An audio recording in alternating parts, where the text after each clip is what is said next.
বন্ধুরা, এই মুহূর্তে বাংলাদেশ তো খুব খারাপভাবে ফেঁসে গেল। হ্যাঁ, পরিস্থিতি এখন এমন হয়ে দাঁড়িয়েছে যে এখন বাংলাদেশকে ভারতের সামনে ক্ষমা চাইতে হবে। আর যদি বাংলাদেশ ক্ষমা না চায়, ভারতের সামনে হাঁটু গেড়ে না বসে, তবে বাংলাদেশকে নেওয়ার বদলে দিতে হবে। হ্যাঁ, মানে চরম মূল্য চোকাতে হবে তাদের। এই মুহূর্তে বাংলাদেশের সামনে দুটি বিকল্প আছে, হয় ভারতের কাছে ক্ষমা চাও, না হয় পাকিস্তানের মতো ধ্বংস হওয়ার পথে এগিয়ে যাও। ভারত ও বাংলাদেশের সীমান্তে কি পরিস্থিতি সেটা আপনাদের আলাদা বা নতুন করে বলার কোনো প্রয়োজন নেই। সেই সম্পর্কে আপনারা সকলে অনেক কিছু জানেন, কিন্তু এখন ভারতের অ্যাকশনের পর বাংলাদেশের ভেতরে যে পরিস্থিতি তা তো বাংলাদেশের হুঁশকেই উড়িয়ে দিয়েছে। হ্যাঁ বন্ধুরা, ব্যাপারটা আসলে এমন যে বাংলাদেশের এই মুহূর্তে কম করে হলেও 9 লাখ টন চালের প্রয়োজন। হ্যাঁ, যদিও এই চাল না পাওয়া যায় তবে বাংলাদেশ না খেতে পেয়ে মরবে। কিন্তু যেমনটা এই বছরের জানুয়ারিতে বাংলাদেশ ভারতের কাছে 2 লাখ টন সেদ্ধ চাল অর্থাৎ ভুজিয়া চাল চেয়েছিল, যদিও ব্যাপারটা কেবল 2 লাখ টন চাল দিয়ে মিটবে না, কারণ বাংলাদেশের 9 লাখ টন চাল লাগবে। কিন্তু এখন এই চাল কেনার মাঝখানেই বাংলাদেশের খুব খারাপভাবে ফেঁসে গেল। কারণ জানুয়ারিতে বাংলাদেশ যখন চাল কেনার পরিকল্পনা করেছিল, তখন বাংলাদেশ জানতো যে মে মাস জুন মাস নাগাদ সেই ইন্টারন্যাশনাল মনিটারি ফান্ড মানে আইএমএফ থেকে $5.5 বিলিয়ন ঋণের প্রথম কিস্তি পেয়ে যাবে।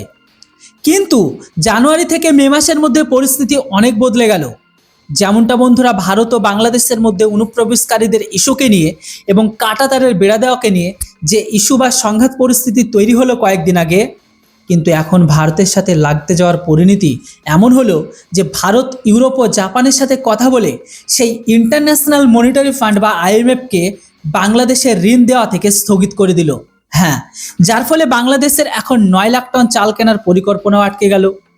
এখন এই অবস্থায় বাংলাদেশের সামনে যে পরিস্থিতি, সেই অনুযায়ী বাংলাদেশকে হয় চালের জন্য ভারতের সামনে ভিক্ষা চাইতে হবে, না হয় বাইরে থেকে চড়া দামে বা উচ্চ মূল্যে চালের ব্যবস্থা করতে হবে। আর এখানে আপনাদের জানিয়ে রাখি, ভারত সবসময় বাংলাদেশকে ডিসকাউন্টে চাল দিচ্ছে, কিন্তু এখন বাংলাদেশের কোনো ডিসকাউন্ট পাবে না, আর কোনো বিশেষ সুবিধাও পাবে না ভারতের থেকে।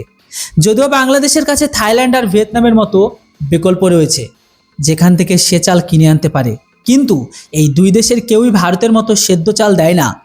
এমনি তো পাকিস্তানের কাছে চাল আছে, কিন্তু যেহেতু পাকিস্তান নিজস্ব অর্থনৈতিক অবস্থা খারাপ, তাই এই অবস্থায় পাকিস্তান কোনো চাল বাকিতে দিতে পারবে না, সেটা তার যতই ভাই হোক না কেন। অন্যদিকে পাকিস্তানের চাল নিয়ে সামুদ্রিক পরিবহনের শিপিং খরচ আলাদাভাবে লাগবে। আর বাংলাদেশের যা অবস্থা, তাই এই মুহূর্তে এমন যে সে কোনো পরিবহন খরচ আলাদা বা এক্সট্রাভাবে বহন করতে পারবে এমনটাও কিন্তু তাদের সিচুয়েশন নেই। আবার সব চালের টাকা একসাথে দিতেও পারবে না। তবে বাংলাদেশের এমন দুর্দশার মধ্যে ভারত আরও একটি এমন ধাক্কা দিয়েছে যাতে বাংলাদেশের অবস্থা আরও খারাপ। হ্যাঁ, এতটাই খারাপ হয়ে গেছে। আসলে বন্ধুরা, ভারত বাংলাদেশের ট্রান্সশিপমেন্ট সুবিধা বন্ধ করে দিয়েছে। আর এরই অধীনে ভারত বাংলাদেশের এই বিশেষ সুবিধা দিয়ে রেখেছিল যে বাংলাদেশ তার মালপত্র ভারত পথ ব্যবহার করে বা ভারতের বিমানবন্দরগুলো ব্যবহার করে অন্য যে কোনো দেশে বিক্রি করতে পারত। কিন্তু এখন এমন অবস্থা হয়ে গেছে, বিশেষ করে সুবিধা তো বন্ধ হয়ে যায়, বাংলাদেশ ভারতের পথ ধরে ভারতের পরিবহন বা বিমানবন্দর ব্যবহার করে বিশ্বের কাছে নিজেদের মালপত্র বিক্রি করতে পারবে না। অবশ্য আপনাদের মনে হতে পারে যে ভারত যদি বাংলাদেশের ট্রান্সশিপমেন্ট সুবিধা কেড়ে নিয়ে থাকে, তবে বাংলাদেশ চীনের কাছে যেতে পারে। কিন্তু এখানে আপনাদের জানিয়ে রাখি, চীন এমন কোনো সুবিধার অনুমোদন দেয় না, কারণ চীন চায় না যে তার নিজস্ব মালপত্রের সামনে অন্য কোনো দেশের মালপত্র গুরুত্ব পাক। তো সব মিলে ভারত এই মুহূর্তে বাংলাদেশের ওপর নিজের ফাঁস বেশ শক্ত করে ফেলেছে। আর এর ফলে এখন বাংলাদেশ হাড়ে হাড়ে বুঝতে পারবে যে ভারতের সাথে লাগতে যাওয়ার বা পাঙ্গা নেওয়ার পরিণতি কতটা খারাপ হতে পারে। তাহলে এমতো অবস্থায় আপনাদের মাথায় একটা প্রশ্ন অবশ্যই ঘুরবে বা ঘুরপাক খেতে পারে যে ভারতের সাথে এই চাল বা ট্রান্সশিপমেন্টের সংকটের পর বাংলাদেশের সামনে অভ্যন্তরীণ ঘাটতি মেটানো বা বিকল্প খোঁজার ক্ষেত্রে মূলত কয়েকটি বড় পথ খোলা রয়েছে। হ্যাঁ, তবে প্রতিটি পথেরই কিছু না কিছু বড় চ্যালেঞ্জ বা সীমাবদ্ধতা আছে।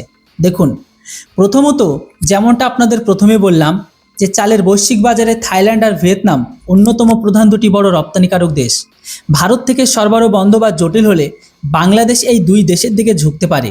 তবে সমস্যাটা কি? দেখুন, ভারত থেকে যেভাবে খুব দ্রুত আর কম খরচ আর অল্প পয়সায় মানে স্থলপথে, রেলপথে, সমুদ্রপথে চাল আনা যাওয়া যেত বাংলাদেশের ঘরে, এই দুই দেশ থেকে আনতে গেলে সমুদ্রপথ ব্যবহার করতে হবে মাস্ট। যা বেশ সময় সাপেক্ষ। এছাড়া আন্তর্জাতিক বাজারে চালের দাম ও জাহাজ ভাড়া বেশি হওয়ার কারণে দেশের ভেতরে চালের দাম আরও বাড়তি হয়ে যেতে পারে। এবার যদি মিয়ানমার থেকে চাল আমদানি করে তো দেখুন, ভৌগোলিক দিক থেকে ভারতের পর মিয়ানমার বাংলাদেশের সবচেয়ে কাছের চাল রপ্তানিকারক দেশ। হ্যাঁ, অতীতেও বাংলাদেশ বিভিন্ন সংকটের সময় মিয়ানমার থেকে চাল আমদানি করছে। স্থল ও সমুদ্র উভয় পথে মিয়ানমার থেকে চাল আনা সম্ভব, যা থাইল্যান্ড বা ভিয়েতনামের চেয়েও সাশ্রয়ী হতে পারে। তবে সমস্যাটা কি সেটাও তো শুনে নিন। মিয়ানমারে বর্তমান অভ্যন্তরীণ রাজনৈতিক পরিস্থিতি এবং জান্তা সরকারের সাথে আন্তর্জাতিক সম্পর্কের জটিলতার কারণে সেখান থেকে বড় অঙ্কের বা নিয়মিত চুক্তি করাটা কিছুটা ঝুঁকিপূর্ণ। কিছুটা বলা ভুল হবে, অনেক বড়ই ঝুঁকিপূর্ণ। অন্যদিকে তাদের দেশীয় উৎপাদন বৃদ্ধি বা আমন ধানের উপর নির্ভরতা। হ্যাঁ, ঘাটতি মেটানোর সবচেয়ে স্থায়ী বাংলাদেশের সমাধান হলো নিজস্ব উৎপাদন বাড়ানো। বাংলাদেশ যদি তার আগামী বেরো বা আমন মৌসুমে ফলন বাড়াতে পারে তবে বাইরের ওপর নির্ভরতা কিছুটা কমে যাবে। তবে এখানেও রয়েছে তাদের বড় একটা সমস্যা। হ্যাঁ, কেন বলছি দেখুন, বাংলাদেশের কৃষি উৎপাদন রাতারাতি বাড়ানো কখনোই সম্ভব নয়। তাছাড়া বন্যা, খরা, সার, জ্বালানি সংকটের মতো প্রাকৃতিক ও অর্থনৈতিক কারণে ফলন ব্যাহত হলে এই পরিকল্পনা সম্পূর্ণ ভেস্তে যেতে পারে। হ্যাঁ, ওর দিকে আবার রয়েছে ওএমএস বা চাল বিতরণের কঠোরতা। আপাতত দেশের ভেতরে মজুদ দিয়ে পরিস্থিতি সামাল দিতে সরকার খোলা বাজারে চাল বিক্রি এবং রেশনিং ব্যবস্থা জোরদার করতে পারে। বড় বড় চালের মিল আর আড়তদাররা যাতে চাল মজুত করে কৃত্রিম সংকট তৈরি করতে না পারে, সেই জন্য কঠোর বাজার মনিটরিং বা অভিযান চালানো হতে পারে। অন্যদিকে বাংলাদেশের সব থেকে এটাও একটা বড় সুবিধা। আবার এই সুবিধাগুলোর মধ্যে যে অসুবিধাগুলো রয়েছে সেগুলোও তো বললাম। তবে বাংলাদেশের কাছে আরও একটা রাস্তা আছে, সেটা হচ্ছে খাদ্যাভ্যাস পরিবর্তন। হ্যাঁ, চালের ওপর চাপ কমাতে সরকার জনগণকে আটা বা গমের তৈরি খাবার ব্যবহারে উৎসাহিত করতে পারে।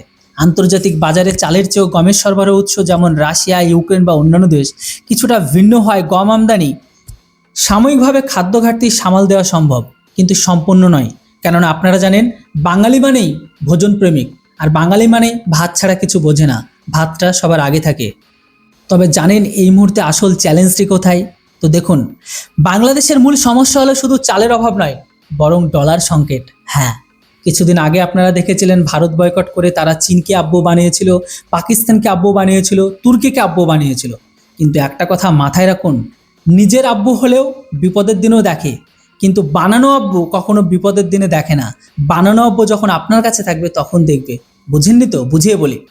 তো এই মুহূর্তে বাংলাদেশের যে মেন সংকটটা রয়েছে সেটা হচ্ছে ডলার সংকট। হ্যাঁ, আইএমএফ বা অন্য কোনো আন্তর্জাতিক সংস্থা থেকে বড় অঙ্কের ঋণ বা ফান্ড না পেলে থাইল্যান্ড হোক, ভিয়েতনাম হোক বা এর বাকি যে বিকল্প দেশগুলো আছে সেই দেশ থেকে চড়া দামে ও নগদ ডলারে চাল কেনা বাংলাদেশে বর্তমান অর্থনীতির জন্য এক বিরাট পরীক্ষা হবে। তাই এই পরিস্থিতিতে বাংলাদেশ কোনো দীর্ঘমেয়াদী চুক্তি যেতে পারে নাকি অন্য কোনো বন্ধু দেশের মাধ্যমে ব্যাক চ্যানেলে ডিপ্লোমেসি বা কূটনৈতিক আলোচনাকে ব্যবহার করে ভারতের সাথে সমস্যার সমাধান করে, সেটাই এখন দেখার বিষয়। তবে আপাতত এই মুহূর্তে ভারত তো দিচ্ছে না। তবে আপনাদের জানানোর জন্য বলে দিই, যে সমস্ত বাংলাদেশি ভাইয়েরা বলে যে আমরা ভারত থেকে কিনলাম না, চায়না থেকে নেব, পাকিস্তান থেকে নেব, তুর্কি থেকে নেব, তো তাদের সামনে এই অপশানগুলো আছে। বাকিটা তারা কি করবে সেটা তাদের মতামত। কিন্তু আমরা যেমনটা জানিয়ে দিয়েছি, ভারতের সামনে হাঁটু করে যতক্ষণ না ক্ষমা না চাইছে ততক্ষণ এদের একটা চালও দেওয়া যাবে না। বন্ধুরা, আপনারা বলুন আমাদের কি উচিত এদেরকে চাল দেওয়া? এর উপর অবশ্যই আপনাদের মূল্যবান মতামত কমেন্ট বক্সে লিখে জানান। Thanks for watching. জয় হিন্দ, বন্দে মাতরম।